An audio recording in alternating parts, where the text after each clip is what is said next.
everyone, Genome here, coming at you with the next episode in my viewer appreciation series.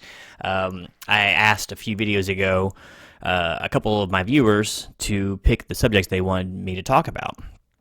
Some of them picked review stuff, and some of them just asked basic questions. So this is one of the more basic questions ones, because it takes time to do the reviews. So let's go ahead and get into it. This one's coming from Joe4771. His question was, he's been to about 20 states in Canada and Mexico, but he wants to know, where have I traveled?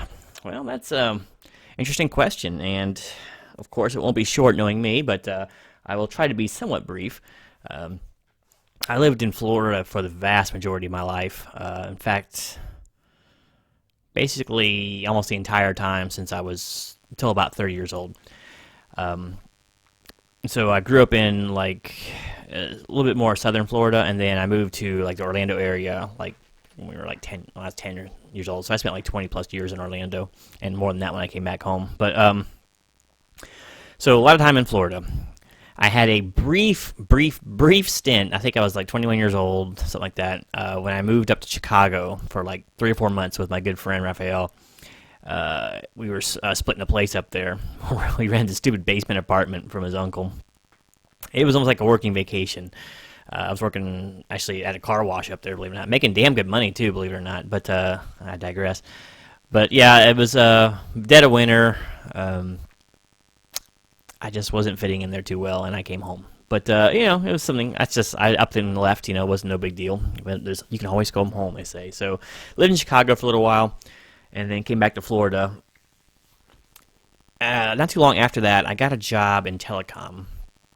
And that afforded me a lot of travel. I traveled all the time. At first, I was installing telecom equipment.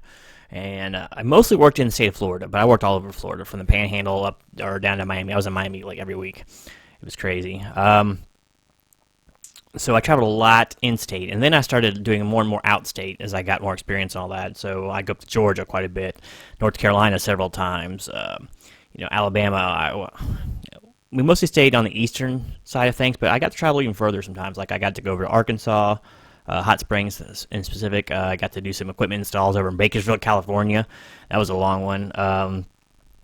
Just kind of all over the place, New York, did White Plains, just several other places like that. But outside of a few, weekend trips or whatever that, I didn't travel too extensively other than for work. But I traveled so much for work, it was ridiculous. And then I'd start doing some overseas stuff, too, for work. A couple of my trips were pretty interesting. I think the first one I did was to Egypt. I want to say Egypt was my first one overseas. And that was for a week. And it was only supposed to be about 2 or 3 days, but I learned about the corruption and bribery that goes on over there. Basically, long story short, is I brought my equipment over in my luggage. And it was a box about this big, and it fits in a suitcase, right? Well, they detained it and lost it at the airport. So I went down there with my interpreter and all that, and after lots of back and forth, you come to find out that it was in the holding cell. In order to get it out of the holding cell, it took like 100 pounds of their money. Here's some of their money, by the way. I don't know if they're still using the pounds. This is back when Mubarak was president. Several pounds. I think 1 pound was like equal to a quarter American, something like that at the time. That was the exchange rate. But pretty cool money. Everything I had was bills. I like that. And I stayed at the El Jazeera Cairo Sheraton. Man, that was a long time ago. But interesting place. It was right on the River Nile. I could see the pyramids and the Nile right from my balcony out there, and I was way up there too. Interesting place. But anyway, so basically I had to bribe, we had to pay to get my luggage out, and that's all they wanted was money. They even took my pen. I had a nice ink pen in my pocket, whatever, for signing stuff, and he borrowed it and never gave it back, and my interpreter says, don't bother to try to get back because they love pens. So yeah, I spent a week in Cairo, Egypt, doing an install, and I got to do a little bit of sightseeing, not a whole lot. This is where I got Mr. Anubis here and a few other statuettes. This is my favorite because I've always been a fan of Anubis. And I got some papyrus scrolls done. at their official museum and all that. I'm kind of an Egypt nut anyway, so it was pretty fun for me. I went during Ramadan though, so it was kind of quiet, and there wasn't any partying going on, of course, that time of year. But so yeah, Egypt was one of the spots. Cairo. Um, from that, I think the next trip was to Liberia, and that one's a story all into itself. There's some Liberian money, by the way. I think even back then it was about 100 to 1 or 1,000 to 1, some ridiculous amount. There's a there's a very cool policy. Is a lot of times they wouldn't even take their own money. Like at the airport, you got to pay an entry fee and an exit fee, a tax basically. It's basically free money for them, for the privilege of flying into their airport, right? And they wouldn't take anything but American. So it's like they wouldn't take their own money. At the end, I had so much of it in my wallet, I was just giving it away to the kids outside. And there were, as soon as you get out in the like the parking lot, the parking area, staging area, whatever, where my van picked me up to go to the hotel, you're just surrounded by kids begging and all that. And that was an interesting one. This is back when Charles Taylor, the warlord, was in charge there, and it was an interesting place to be. We drove and drove and drove to Monrovia. That's where I did my install at. And so I'm in the back of this like little Mitsubishi van, right? It was just me and the driver, and we start pulling up at checkpoints. Now, people think of checkpoints, they think of nice, sterile, sanitary, maybe some police or soldiers standing around looking professional. These checkpoints were like a dude in a hut and a bar across the road, right? Of course, the dude be walking around in like, some of them have military fatigues on. Some of them were like running around in shorts and t-shirt, and they got like AKs and stuff on them. It was a little strange and a little bit scary. It was like, I'm about to get abducted up in here. Of course, I stand out like a sore thumb, right? But we passed through without incident, and I got to see some pretty abject poverty there. People were using cook fires on the side of the road, and it was pretty crazy. And so we got into Monrovia proper, the city, and just as soon as we got into the city limits, like people just everywhere hanging out in the streets.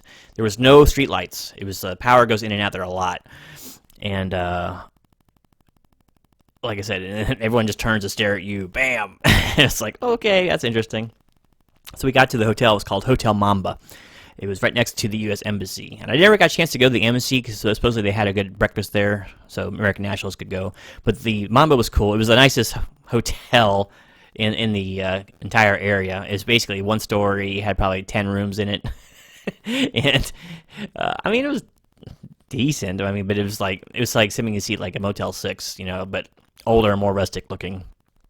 But they had this really amazing little bar, like, it was the finest place in all of Monrovia, basically, and that's where like all the diplomats and dignitaries from other places would come and drink. So this tiny little bar, I sit there and talk to people from Scotland and England and all kinds of different places. Iceland. I think there was a guy there from Iceland. So we sit around drinking local Guinness. I had a bottle of it around here somewhere. It was bottled in Liberia too. It was pretty crazy. But so yeah, that was an interesting place, Liberia, and. Yeah, just a lot of corruption. Unfortunately, at the time, it's what poverty does, and hopefully things are better nowadays. It was pretty war torn when I went, but anyway, I got out of that, and next stop was Ghana in Africa, over the west coast, and Ghana was a real shock because I spent like I think 5 days or whatever in Liberia, and it's just not real nice there. It was a war-torn country and all. And you get to Ghana, and it was gorgeous there.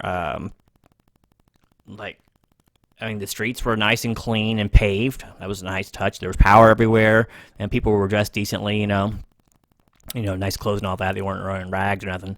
And, it just had an overall interesting feel. Here's some Ghana money, by the way. The cedis. I have no idea how much this is worth.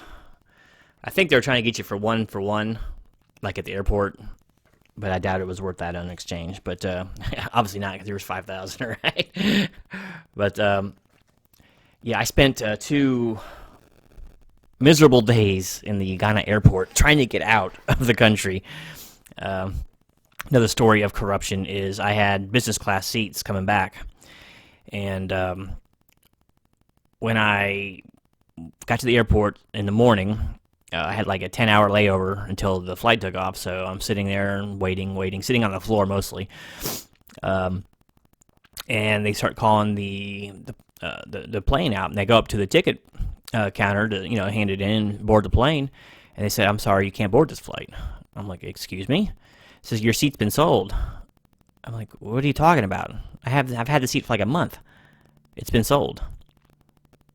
I'm like, "What am I supposed to do? You'll have to wait for the next flight." "When's that?" "Tomorrow at like 5 p.m.